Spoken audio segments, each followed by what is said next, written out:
Ustedes muy buenos días. Hoy día vamos a estudiar 2 Timoteo capítulo 2, verso 1 y 2. Permítame leerle. Dice: Tú pues, hijo mío, esfuérzate en la gracia que es en Cristo Jesús. Lo que has oído de mí ante muchos testigos, esto encarga a hombres fieles que sean idóneos para enseñar también a otros. Vamos a orar. Dios bendito, te damos gracias por este hermoso pasaje, Señor, y te ruego que tú nos hables al corazón a cada uno de nosotros. Que tu Espíritu Santo, Señor, nos dé convicción y también, Señor, nos dé la fortaleza para hacer las cosas que tú nos estás pidiendo. Gracias, Dios, en el nombre precioso de Jesucristo. Amén. Bien, este hermoso pasaje es un pasaje muy conocido y está en el fondo está hablando de pasar el testimonio en las carreras, en las Olimpiadas. Hay una carrera de postas, entonces y dan una vuelta y el otro tiene que pasarle ese palito que le pasa se llama el testimonio, ¿no? Entonces le pasa a otro y otro sigue corriendo y así.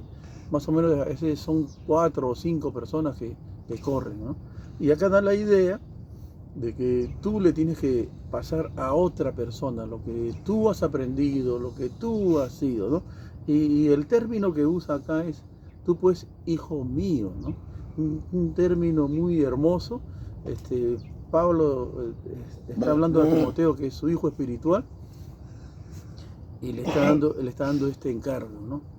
Este término, hijo mío, es una bendición. Pablo también dice en otro pasaje que él sufría como dolores de parto hasta que Cristo sea formado, ¿no?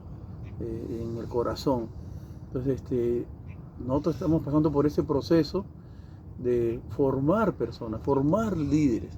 Y a veces algunos no tienen por decir así, el perfil de líder, ¿no? ¿Por qué? Porque se deja arrastrar por otras cosas, por los malos ejemplos de otros que van y que vienen y que nosotros tenemos que aprender a sumar, ¿no? Sumar, qué provecho puedo sacar de una persona, qué virtudes tiene, cómo me puede ayudar su vida, su testimonio, su ejemplo, ¿no? Pero sus malos ejemplos yo no los debo coger. Aún de mi pastor, yo decía, cuando yo sea pastor yo no voy a hacer lo que él está haciendo, ¿no? Porque los pastores nos equivocamos, no somos perfectos, ¿no? Y eso es algo que nosotros tenemos que aprender en nuestra vida, ¿no? Hebreos dice que nosotros debemos ver a nuestros pastores, debemos de obedecerlos y debemos estar sujetos a ellos, porque ellos son los que van a dar cuenta por nosotros, para que lo hagan con alegría y no con tristeza, ¿no? Entonces hay que obedecer a los pastores, hay que sujetarnos a ellos, pero sus malos ejemplos no hay que tomarlos, ¿no? Entonces este término, hijo mío, que usa Pablo, es un término familiar, ¿no? Que está tan arraigado en la vida de Timoteo, ¿no? Y le va a decir ahora el mandato que le está dando a Timoteo. ¿Cuál es el mandato? Esfuérzate, ¿no? Esfuérzate. ¿En qué te tienes que esforzar? En la gracia que es en Cristo Jesús. Mire, como siervo de Dios, si yo no tengo la gracia de Dios en mi vida, soy una desgracia, ¿no? Malhumorado, colérico, renegón. Es triste llegar a ser viejo y encima renegón, ¿no? El mundo te ve como un renegado, un hombre molesto. No le das bromas, porque ten cuidado, ¿no? Se va a molestar, ¿no? Tenemos que tener correa y correa bien ancha, ¿no? Y a veces me dicen, yo tengo correa, sí, pero yo tengo tirantes, pues, imagínate, ¿no? Se estira un poquito más. Entonces tenemos que aprender a ser así, tolerantes. Este mundo necesita alegría, necesita gozo. ¿Y quién mejor que nosotros, los que somos cristianos? Debemos de pedirle a Dios que nos dé gracia, que le caigamos en gracia a las demás personas. José le caía en gracia al que estaba de carcelero. Y es difícil, porque esas personas son andan con odio en el corazón y se desfogan con los presos, los golpean.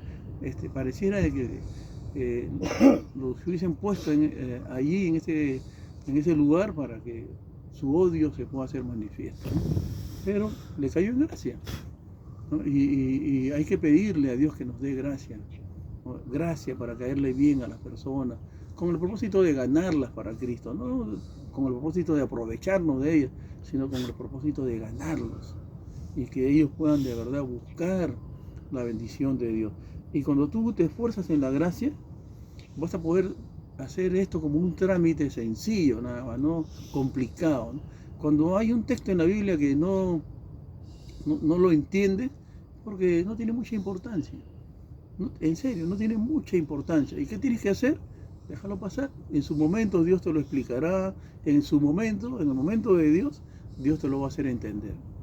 Hay pasajes que yo he leído y que digo, bueno, Señor, todavía no me lo revelas esto. Después de 20 años, después de 30 años, Dios me lo ha vuelto a encontrar y Dios me ha dado el sentido para poder entender ese pasaje, ¿no? Pero mira, lo que has oído de mí ante muchos testigos, no era solamente que era la relación entre Pablo y Timoteo, sino que había una relación de que habían testigos de lo que cómo andaba el apóstol Pablo. Entonces, lo que has oído de mí ante muchos testigos, ¿qué tenía que hacer Timoteo? Pasarlo, ¿no? Esto encarga, ¿no?, a otras personas. Es como una encomienda que Pablo le está dando, ¿no? La carga que tenía Pablo, la preocupación que él tenía por las iglesias, ¿no? Algunos pastores a veces hablan de más y solamente es su opinión, ¿no? Y no lo que dice la Biblia, ¿no? A veces comparan el afán con la preocupación y son dos cosas completamente distintas. Y preocuparse no es malo, no hay ningún problema. Preocuparte por tu futuro, preocuparte por tu familia, no tiene nada de malo, es al contrario, ¿no? Debe ser un hombre preocupado por las cosas que son importantes, que son urgentes y que las tienes que practicar y hacer, ¿no? Entonces Pablo también tenía esa preocupación por las iglesias. Y es válido preocuparse por las iglesias, ¿no? Él era un ganador de almas y iba a las ciudades y buscaba hombres, ¿no?, que los dejaban como pastores. Entonces imagínate, era algo que a veces se quedaba un mes o un año y formando líderes. Entonces, esas son cosas que nosotros tenemos que aprender. Y después le dice, esto encarga a hombres fieles. Y eso es lo primero que tenemos que buscar, hombres que sean fieles, ¿no?, fieles a Dios, fieles con el ministerio, fieles a la palabra, retenedor de la palabra, tal y como ha sido enseñada, ¿no? Entonces tenemos que buscar esa clase de hombres. Y también dice que sean idóneos. Idóneos, ¿qué significa? Que tengan don, el don, ¿no?, el don de Dios para ser pastores, para ser servidores, para ser esclavos del Señor Jesucristo. No todos están dispuestos a sacrificar sus vidas por el Señor Jesucristo. No todos son llamados al ministerio. Dios es el que llama. Nosotros quisiéramos que todos fueran pastores, misioneros, pero es Dios quien llama. Y cuando uno recibe el llamado de parte de Dios, entonces también se va a preocupar por formar a otros como líderes y enseñarles esto, ¿no?, pasarle la posta, como se dice, a otros, ¿no? Pero un servidor de Dios tiene que tener algunas características. Verso 3 dice, tú pues sufre penalidades. Y es verdad, ¿no? Los siervos de Dios vamos a sufrir penalidades. Es decir, vamos a tener necesidades que a veces nadie las puede suplir más que Dios.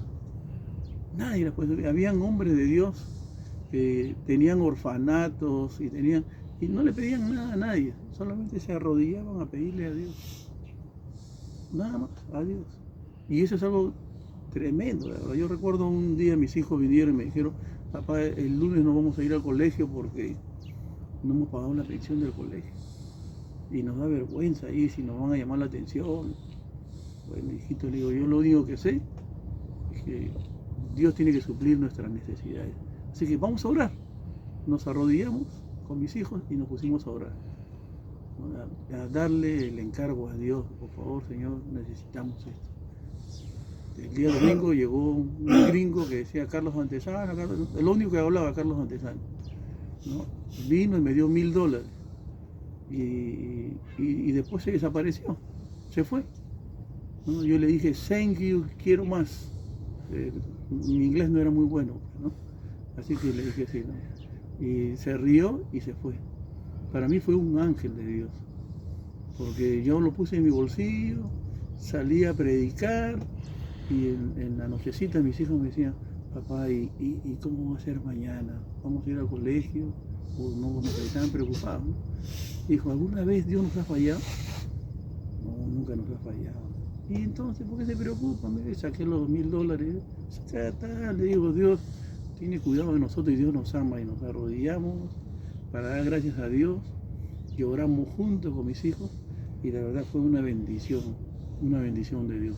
Dios tiene formas de proveer todas nuestras necesidades. Vamos a sufrir penalidades, pero ten la seguridad que Dios, hasta en el último momento, Dios te lo va a enviar, en el momento de Él. Y no solamente de penalidades, ¿no? Dice, como un buen soldado, ¿no? Ya agarraste el ser un soldado del Señor Jesucristo, ya te agarraste del ministerio. Entonces ahora marcha bien, ¿no? Haz tus ejercicios, conoce tu armamento, tu armadura, ponte toda la armadura de Dios para que sepas cómo bloquear los dardos de fuego del maligno, ¿no? Cómo apagar esos dardos de fuego que te van a venir. Entonces, esas penalidades las puedes pasar. Eres un soldado de Jesucristo. Dice, ninguno que milita, o sea, que es soldado de Dios, se enreda en los negocios de la vida. Ten cuidado con eso, ¿no?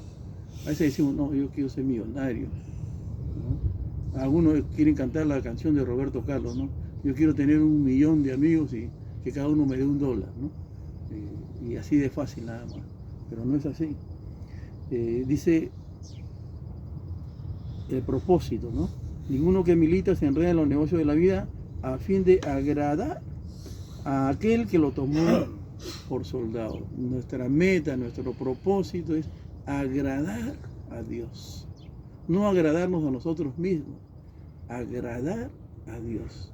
Un buen soldado sabe quién es su capitán. Y por último, bueno, uno más todavía, y también dice, el que lucha como atleta no es coronado, sino lucha legítimamente. No hay trampas, de verdad, no hay trampas, no hay atajos en el ministerio. Si tú quieres ser coronado como atleta, a algunos les gusta solamente escuchar, la corona, la medalla de oro, esto, pero estás dopado. Entonces, si haces trampas, te van a quitar tu corona. Y Dios no quiere eso. Dios quiere que tú entiendas que tienes que luchar legítimamente. Y ahora sí, por último dice, el labrador para participar de los frutos debe trabajar primero. Nosotros sembramos la palabra y después viene la cosecha. No antes. Primero tienes que ser un buen labrador. Trabajar para el Señor. Siembra la palabra y después vas a cosechar los frutos. El labrador dice, para participar de los frutos debe trabajar primero. Es lo primero que tenemos que hacer. Primero trabajamos, después cosechamos. Tú siembras un granito de maíz y a los 2 meses tienes 3 mazorcas. ¿Cuántas mazorcas tiene cuántos maíces tiene cada mazorca? Un montón. Sembraste un maicito nada más, pero la cosecha es en abundancia. Así que dale gracias a Dios por eso, que podemos sembrar la palabra en el corazón de muchas personas y después cosechar los frutos que Dios nos da. Vamos a orar. Señor, gracias por tu palabra hermosa. Enséñanos, oh Dios, a buscar tu gracia, a esforzarnos en esa gracia, a caminar contigo, Señor, en fidelidad, en la idoneidad, Señor. Y mi Dios, tú en tu momento nos vas a dar la bendición de poder ver el fruto de nuestro trabajo. Gracias, Dios. Enséñanos a ser buenos soldados tuyos. Pertenecemos a tu ejército, Señor, y queremos darte las gracias y agradarte a ti en todo. Gracias, Padre, en el nombre poderoso de Jesús. Amén.